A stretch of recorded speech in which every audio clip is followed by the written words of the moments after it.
Hi, this is Vijay, and you are watching Focus and Blur channel. And today's topic is One Nation, One Election.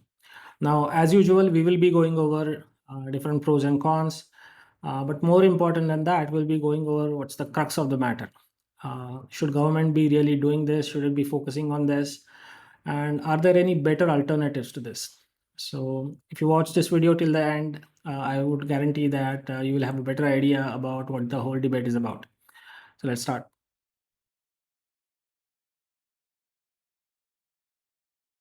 Now, my first complaint is about name itself. When I first heard these words, one nation, one election, I couldn't figure out what they're trying to sell here. A long time back, there was an ad and it asks, "What's in your wallet?" And I couldn't figure that out. What's in my wallet? What do they mean? I have some money, I have license, and all those things. What are they asking? And it was essentially a Capital One credit card ad.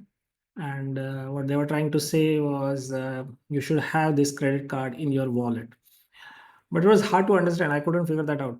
And similarly here, if they can have a better name, like maybe simultaneous election, fixed term, or something like that, so that the people can understand what this is about, right? One nation, one election, it's kind of vague. So what I would suggest to the government is if they can rephrase this, it might be better.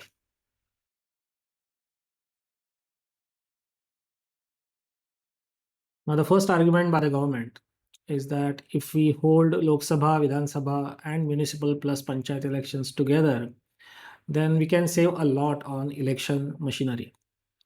So that way, we have to deploy paramilitary force, teachers, police only once, right? We don't have to do this three times. And the second argument is that because of the elections, we have to have model code of conduct, and the governance suffers because of that, because model code of conduct may last for some time and government is not able to make any decisions in that time, so it essentially harms the governance. Now we are going to see if these arguments are really valid and if we can counter these arguments. Let's see.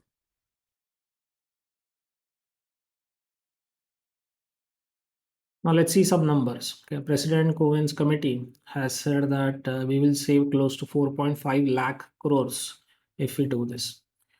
And people start floating this number that, oh, that means we will save 1.5% of GDP. Now that 1.5% of GDP looks really large, right? So I looked at the figures. So now nominal GDP of India was close to 300 lakh crores, to 295, so close enough to 300. Now, so 1% of that would be 3 lakh, 1.5 would be 4.5 lakh crores. So that's why everybody is saying that 1.5% of GDP. But what we have to understand is that we have elections every 5 years. We don't have elections every year. So this 1.5% of GDP is per year. So if we take that over the for period of 5 years, then we will be spending only 0.3% of GDP per year. So it's kind of misleading to say that we'll be spending 1.5% of GDP. I think we should be specific and say that, okay, we'll be spending 1.5% of GDP per year over the period of 5 years. So if we just calculate per year, it will be 0.3% of GDP. Now, suddenly the number doesn't look that large.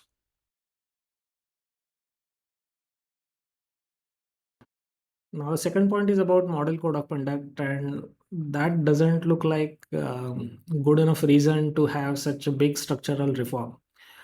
Now, if we have to have fewer days for model code of conduct, we can have fewer phases for these elections. For example, everybody can vote at the same time, or everybody can vote in one or two phases. We don't have to have 7 phases as such, where uh, the model code of conduct can last for a long time. And there are some other measures we can take. I mean, model code of conduct can't be, it doesn't sound like good enough reason for this, but let's see what are the other arguments and if there are any better alternatives to this.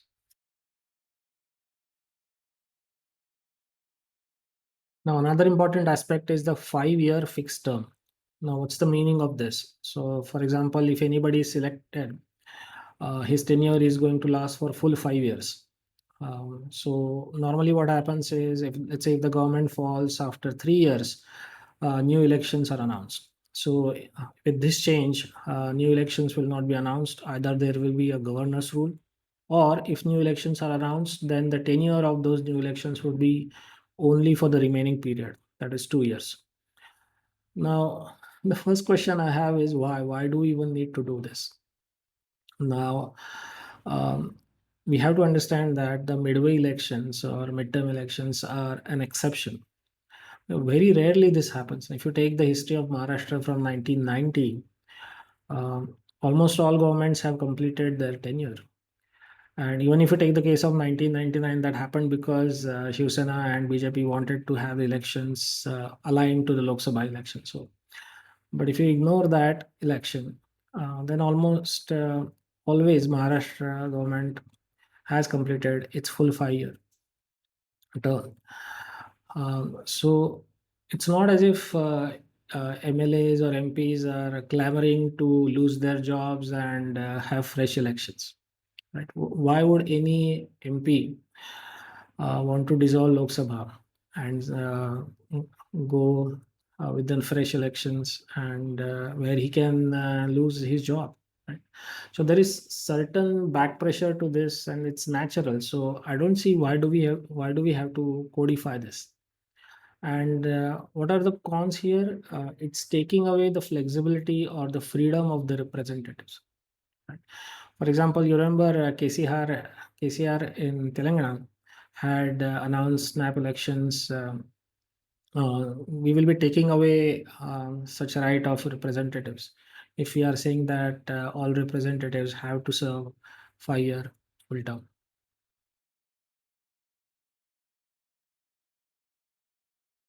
Now let's see why many state level parties are opposing this.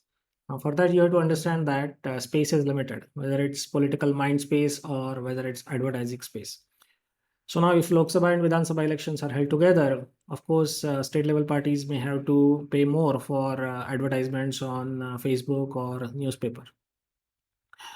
And also, if you think about the voter, his mind is going to be preoccupied by some national level issues as well. So let's assume that a state level election was held in isolation. So in that case, voter would be completely focused on state level issues. But now, if national and state level elections are held together, then at least some part of his brain might be thinking about national issues as well. So and that can affect the state level decision making as well when he's voting. So I think these are kind of legitimate concerns of state level parties.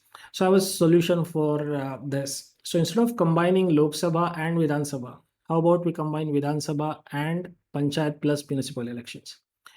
Because we don't have those many pure municipal level parties as such, or pure Panchayat level parties as such. And many times Panchayat doesn't even have any official party.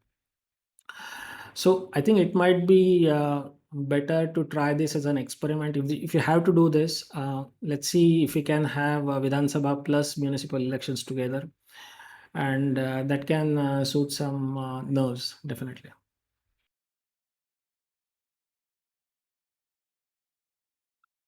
Now, one thing that I'm not able to understand is why is government spending its political capital on a topic like this? Now, there are other topics that BJP voters might be interested in. Then there is always judicial reform. We can look at many other topics as such. But I'm not exactly sure why government is focusing on this.